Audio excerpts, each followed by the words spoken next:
Welcome back to my channel shining Pinki's blog. সবাই কেমন আছো? আশা করছি সবাই ভালো আছো, আমিও খুব ভালো আছি। তো চলো আজকে শুরু করছি একটা নতুন ব্লগ, সেটা হচ্ছে আমার ছেলের জন্মদিন। তো সকাল থেকে উঠে সেই ভোর 6টায় উঠেছিলাম, উঠে পুজো দিতে গেছি বাসনা কালীবাড়িতে, মানে যেটা আমাদের গড়িয়াতে আছে। তো ওখানে পুজো দিয়ে এসেছি, এবারে ঘরের কাজবাজ সারবো, বিছানা তুলবো, ঘর ঝাড় দেবো, ঘর মুছবো, বাসন মাজবো, যেসব সংসারের টুকিটাই কাজ থাকে সেগুলো করব। আর আমার বোন এখন থেকে মানে ক্রিম করছে, বিট করছে, যেহেতু কালকে রাত্রিবেলা কেকটা বানিয়েছে আর ক্রিমটা এখন করবে। তো চলো সবটাই তোমাদের সাথে শেয়ার করবো, তোমরা ভিডিওটা পুরো দেখতে থাকো, আশা করছি তোমাদের ভালো লাগবে। আমার বোনের কেক বানানোর প্রস্তুতি চলছে। এখনো কেকটা কমপ্লিট হয়নি, পুরো কেকটা কমপ্লিট হলে দেখাবো। আর এই যে দুষ্টুটা, যার জন্মদিন, মামা হ্যাপি বার্থডে, বল থ্যাংক ইউ।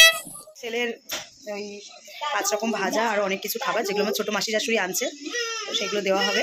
তার জন্য এই যে আমি কাঁসার থালা, বাসন, গ্লাস সব মেজে রেখে দিচ্ছি। তো এই যে দেখো, একটু পরেই সব রেডি করা হবে। চলো সেটাও তোমাদের সাথে শেয়ার করবো, আশীর্বাদ করা হবে সব কিছুই, আর সন্ধ্যেবেলার ঘরটাও সাজানো হবে।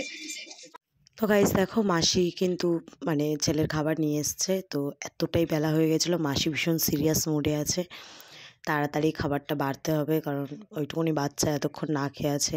আর রান্না করতে তো একটু দেরি হবেই, স্বাভাবিক ব্যাপার, যেহেতু মাসিরাও, আমরা মাসি সবাই একসাথে, মানে আমার বড় ননদ, বড় মাসি শাশুড়ি সবাই মিলে ভোরবেলায় উঠেই পুজো দিতে গেছিলাম। তো সবাই ক্লান্ত, তারপরেও ছোটো মাসি আমার ছেলের জন্য এত কিছু রান্না করে নিয়ে এসছে, এটাই অনেক বড় কথা। আর মাসি প্রতি বছরই, মানে ছেলের 5 বছর হচ্ছে, একটা বছর বাদ দিয়ে 4 বছর ধরে ছোটো মাসি নিজেই রান্না করে দেয় আমার ছেলেকে এই জন্মদিনে দুপুরবেলার খাবারটা।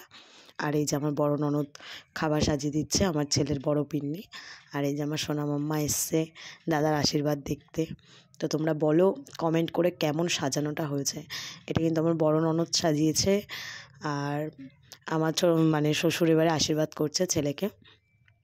তো সত্যি বলতে আমার শ্বশুর একটু এইসব দিক থেকে কাঁচা, তাই একটু মানে বুঝতে পারছিল না কী করবো, তো সবাই বলে বলে দিচ্ছে।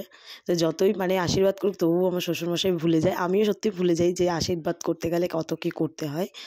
যাই হোক, তো সবাই বলে বলে দিচ্ছিলো। আর আমার ছেলে তো এত খাবার খায় না, এত কিছু মাসি রান্না করে নিয়ে এসছে, কিন্তু তার মধ্যে থেকে ওই মাছ ভাজা আর পাঁপড়টাই খাচ্ছে। ও পায়েস মানে মিষ্টি খেতে অত পছন্দ করে না, কিন্তু সবাই বলে, যেটা সবথেকে পুরনো কথা, সেটা হচ্ছে জন্মদিন মানেই পায়েস, যেটা শুভ জিনিস। কিন্তু দেখো তোমরা, আমার ছেলে একদম মুখে দেয় না। তো ঠাম্মি করে গেল, এবার ওই ছোটো ঠাম্মি মানে আমার ছোটো মাসি শাশুড়ি, যে ওর জন্য এত কিছু করেছে, সেও আশীর্বাদ করে নিচ্ছে।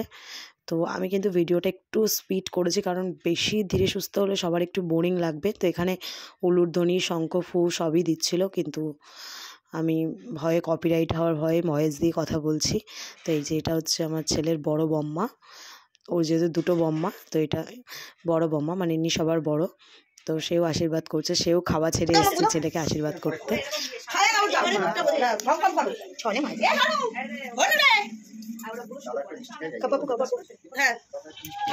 তারপরে আমি একটু আমার সোনামার সাথে একটু দুষ্টুমি করার পর, এখানে যে আমার ছেলের ছোটো মা, মানে ছোটো জেঠিমা হয়, ছোটো মা এসছে আশীর্বাদ করতে। তো সবাই মানে আমাদের ফ্যামিলিতে এত মানুষ আছে যে বাইরে কাউকে দরকার পড়ে না, এমন একটা অবস্থা যে কোনো অনুষ্ঠান করতে। তো বাড়ির সবাই আশীর্বাদ করছে। তো আমাদের পিকনিকও হলেও আমরা বাড়িতেই সবাই মিলে করি, 3টে ঘর মিলিয়ে। আমাদের এত ফ্যামিলিতে লোকজন যে আর বাইরের কাউকে লাগে না, আমরা নিজেরাই সব কিছু করি। আর সত্যি খুব মজা করি আমরা বাড়ির লোকেরা। আর আমাদের বাড়ির মানুষরা ভীষণ মিশুকে আর ভীষণ মজার মানুষ, ওই মুখ গোংরা করে থাকাটা আমাদের মধ্যেই নেই। আর আমার ছেলে মেজো বলতে গেলে, তো ওর একটা বড় দাদাও আছে, আর ওই ছোটো বোনও যাকে তোমরা দেখলে। তো এবারে কিন্তু ওর ছোটো মানে মেজো বউ, মানে মেজো ঠাম্মা আশীর্বাদ করছে।